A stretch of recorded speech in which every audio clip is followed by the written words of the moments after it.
Student 4.1 का second का fourth part, ठीक है। बहुत ही प्यारा है, बहुत ही आसान है, ठीक है। कहता है a train travels a distance of 480 kilometre at a uniform speed. एक कोई ट्रेन है, ठीक है, वो यूनिफॉर्म स्पीड से जा रहा है और कितना डिस्टेंस कवर कर रहा है, 480 किलोमीटर का डिस्टेंस कवर कर रहा है, ठीक है।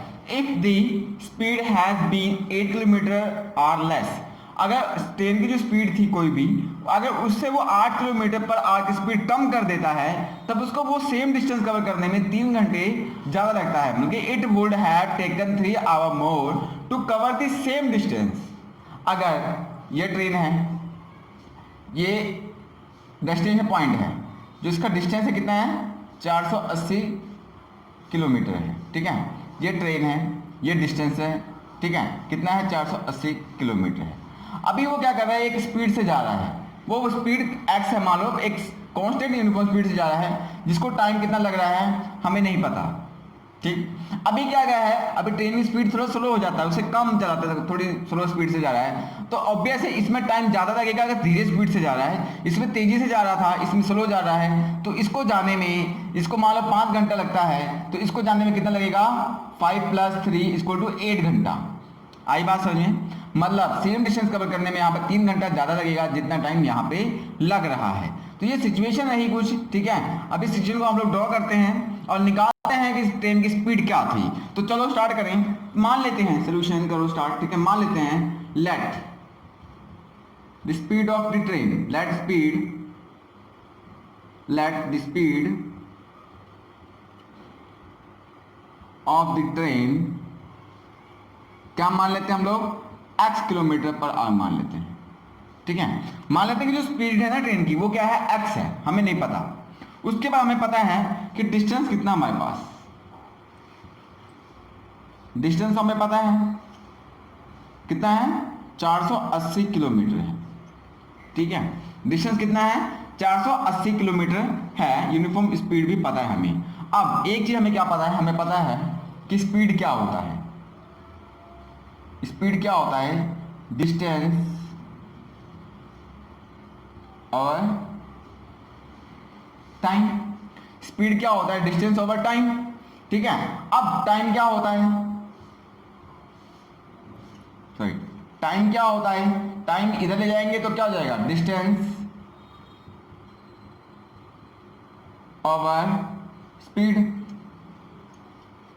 ये हमारे पास क्या है, टाइम, ठीक है। आप देखो इस सिचुएशन के लिए, जब ट्रेन जा रही थी पहली सिचुएशन कि एक्स स्पीड से जा रही है, डिस्टेंस इतना है, तो इसके लिए टाइम कितना लगेगा वो निकालते हैं हम लोग। तो टाइम टेकन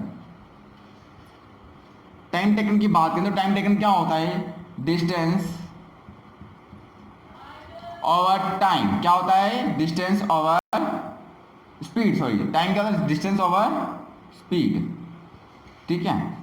तो हमें डिस्टेंस भी पता है कितना है, 480, स्पीड हमें पता है कितना, x। तो इस सिचुएशन के लिए, पहले सिचुएशन के लिए जो आपका टाइम टेकन है वो क्या है, 480/x। अब क्या कर रहा है, ट्रेन जा रहा था, अब दूसरी बार में क्या है, वो स्पीड कम करके जा रहा है, मतलब न्यू स्पीड क्या होगी इसकी देखते हैं। अब देखो जो इसकी न्यू स्पीड है, न्यू स्पीड वो क्या है, पहले तो x थी, अब उससे x से 8 किलोमीटर कम हो जाता है। मतलब क्या है, देखो यहाँ पे लिखा ना, हैड बीन 8 किलोमीटर लेस, तो मैंने क्या किया, एक्चुअल स्पीड की x थी, उससे 8 माइनस कर दिया, तो उसकी ये वाली स्पीड आ गई 8 - x किलोमीटर पर आवर। ये अब उसकी एक्चुअल स्पीड हो गई, ठीक है। इसके बाद जो उसको स्पीड के बाद डिस्टेंस तो सेम ही है, ठीक है, तो क्या है, डिस्टेंस सेम है, तो न्यू टाइम टेकन क्या होगा आपके पास, न्यू टाइम टेकन क्या होगा आपके पास, न्यू टाइम टेबल, जो नवा टाइम टेकन लग रहा है वो क्या लग रहा है, टाइम टेकन का फॉर्मूला क्या होता है, डिस्टेंस अपॉन स्पीड। तो डिस्टेंस हमारे पास तो 480 है, न्यू टाइम टेबल क्या है हमारे पास, डिस्टेंस ओवर स्पीड, ठीक है। डिस्टेंस क्या कहा मैंने, सेम है, हमें दिया क्या है, एट द सेम डिस्टेंस कितना, 480, बट जो स्पीड है वो क्या होगी, पहले x थी, अब क्या न्यू स्पीड, अब न्यू टाइम टेबल कैलकुलेट करें किसके लिए, न्यू स्पीड के लिए। तो स्पीड कितना है यहाँ पे, x - 8, ठीक है। तो ये हमारे पास आ गया टाइम टेकन नवा, जितना टाइम लगेगा इस कंडीशन में वो जितना टाइम लगेगा, ठीक है। अब क्या करना है, एज हमें पता है, ठीक है, as new time taken, as new time taken is greater than the usual time by 3 hour। समझ में आया? ठीक है, बाय 3 hours मतलब समझ में आया क्या कहना चाहता हूँ? मैं कहना चाहता हूँ जो इसको टाइम लग रहा था ना, ये जो टाइम टेकन है और इसको जो टाइम टेकन है, इसको ज़्यादा लग रहा है, 3 घंटे ज़्यादा लग रहा है। तो अगर हम इसके में से इसको माइनस कर दें, इसके टाइम टेबल को माइनस कर दें, तो हमारे पास कितना आ जाता है? 3 आ जाता है। जैसे मैं आपको बताऊं, इसमें टाइम कम लगता है कि इसमें टाइम ज्यादा लगता है? देखो, इसमें टाइम कम लग रहा है क्योंकि ज्यादा स्पीड से जा रहा है। अब इसमें स्पीड घटा दी, टाइम ज्यादा लगेगा। तो अगर टाइम को मैं इसके टाइम से माइनस कर दूं तो मेरे पास 3 आ जाता है। मैं कह रहा हूं कि इसमें 3 घंटे ज्यादा लगता है। देखो, सिंपल सिचुएशन है, बहुत आसान है, कंफ्यूज मत होना। देखो, इसको टाइम लग रहा है मान लो 8 घंटे, इसको लग रहा है मान लो कितना? 5 घंटे। तो 8 - 5 कर दूंगा तो कितना आ जाएगा? 3। मतलब मैं कह रहा हूं कि इसके अंदर टाइम कितना ज्यादा लगा? 3 घंटे ज्यादा लग रहा है। बट यहाँ पे उल्टी कंडीशन दे रखी है, हमें कहा कि इसके अंदर 3 घंटा ज्यादा लग रहा है, इसके अंदर 3 घंटा ज्यादा लग रहा है। तो यही करेंगे, इसके टाइम से इसके टाइम को माइनस कर देना, 3 आ जाना है। तो हमने वही यहाँ पे भी करना है, यहाँ पे करना है क्या? इसके टाइम को इसके टाइम से माइनस कर देना है। तो देखो, टाइम की बात करें, हम लोग टाइम की बात करें तो इसका टाइम कितना है हमारे पास? 480 माइनस x - 8 माइनस इसके टाइम को माइनस कर दो, 480 अपॉन x इक्वल टू कितना? 3 आ गया। ठीक है, ये हमारे पास आता है क्योंकि इसको टाइम ज़्यादा लग रहा है, नीचे वाले को टाइम ज़्यादा लगे क्योंकि स्पीड कम है। जब स्पीड कम है वो धीरे धीरे जा रहा है तो उसको टाइम एक्चुअल में ज़्यादा लगेगा, और इसकी में टाइम कम है, ज़्यादा टाइम से कम टाइम में इसको माइनस कर रहे हैं, 3 आ रहा है क्योंकि 3 घंटा तो ज़्यादा लग रहा है इसको। तो इस तरह से हमारे पास सिचुएशन आ गई। ठीक है, अब ये क्या बन जाएगी हमारे पास? Quadratic equation. अब इसको हम लोग सॉल्व करते हैं। स्टूडेंट्स, ये रही सिंपल इक्वेशन। अब इसको हमने बना लिया, क्वाड्रेटिक इक्वेशन बनाते हैं। ठीक है, उसके बाद इसको सॉल्व भी करते हैं। तो चलो क्या करना है, सिंपली पहले एलसीएम लेना है। x - 8 एलसीएम आ गया इसका। जब मैंने x - 8 को x - 8 से डिवाइड किया तो क्या हुआ? x - 8 कैंसिल हो जाना है, बचेगा x। तो कितना आ जाएगा हमारे पास? 480x, क्योंकि x जो मल्टीप्लाई करेंगे 480 से तो 480x आ जाना है। माइनस x क्या कैंसिल हो गया? x कैंसिल हो गया, बचा गया x - 8। तो 480 को x - 8 से कर दिया मैंने मल्टीप्लाई। ठीक है, इधर क्या हमारे पास? 3। अब क्या करना है आपको? 480x, ठीक है, माइनस 480 को x से मल्टीप्लाई किया, कितना आ गया? 480x माइनस नहीं प्लस, माइनस प्लस होता है, देखो माइनस माइनस प्लस होता है, प्लस साइन डाल दिया। अब 480 है मेरे पास यहाँ पे, इसको मैंने क्या किया? 8 से मल्टीप्लाई कर दिया। 480 को अब 8 से मल्टीप्लाई करना है, कितना आ गया? 0 4 6 8 चौके 32 6 38, कितना आ गया? 3840 3840 अपॉन, ठीक है, x को x से मल्टीप्लाई कितना आ गया पास? x स्क्वायर आ गया माइनस 8x आ गया। ठीक है, इक्वल टू 3। यहाँ पे समझ में आया? ठीक है, उसके बाद क्या करना आपको? 480x minus 480x plus 3840 equal to 3। ठीक है, इसके बाद क्या है सेंटर में आपके पास? एक्स स्क्वायर, ठीक है, माइनस 8x। ठीक है, उसके बाद क्या करना है आपको? देखो क्या करना है, इसको आपने सॉल्यूशन करना है। ब्रैकेट के बाहर जो 3 है ये अंदर पूरे ब्रैकेट से क्या होगा? मल्टीप्लाई हो जाएगा।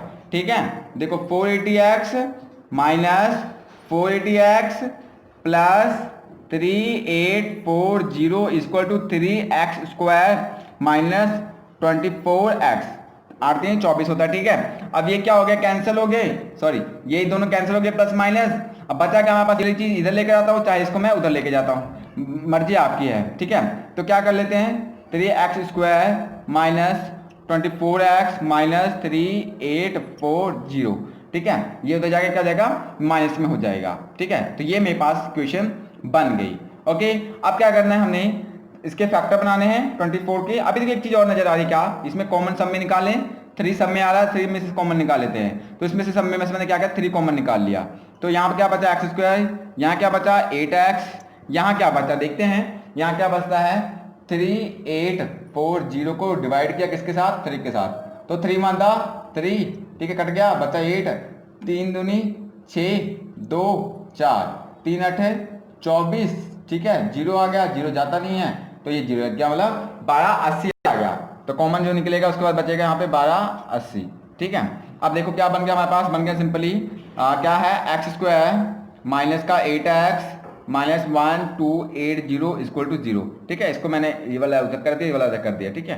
तो अब हमारे पास ये बन गया। अब इसके बनाते हैं हम लोग, क्विकली सोल्व करते हैं। देखो आंसर तो आपका यहाँ पे आ गया, ठीक है, आंसर आपका यहाँ पे आ गया, ठीक है। लेकिन मैं क्या कर रहा हूँ, आपको थोड़ा सा आगे लेकर जा रहा हूँ, ठीक है। अगर क्लास टीचर नहीं लेके जाता यहाँ तक है, ठीक है, तो कोई बात नहीं, यहीं तक आपका आंसर है। बट ये नहीं कहना कि हमने यूट्यूब पे देखा वहां पे पूरा कंप्लीट किया था, ऐसा नहीं है, कंप्लीट यहीं पे हो जाता है। मैं आपको प्रैक्टिस के लिए थोड़ा आगे लेकर जा रहा हूँ, ठीक है। तो देखो क्या है आपके पास यहाँ पे, ये है एक्स स्क्वायर माइनस का 8x, उसके बाद माइनस 1280 इक्वल टू 0। अब क्या करना है, 1280 के फैक्टर बना लेते हैं, ठीक है। सिंपल यहां मैं करता हूं, फैक्टर बनाता हूं, ठीक है, किसका 1280 का, ठीक है। तो फैक्टर बना लिया, 2 6 12, 2 चौके 8 0, ठीक है, 2 3 6, 2 दूनी 4, ठीक है 0।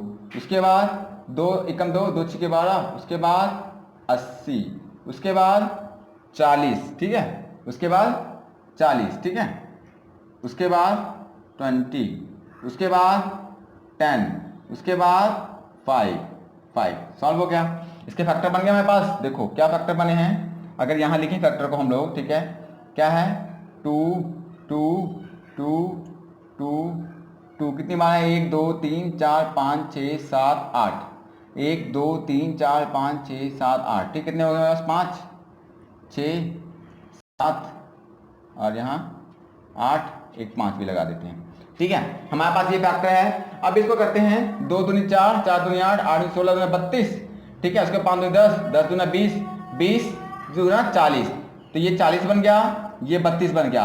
अगर 40 में से 32 माइनस करें तो कितना आता है हमारे पास 8, तो हमारे पास 8 आना चाहिए, तो 8 आ गया, हमारे पास फैक्टर बन गई।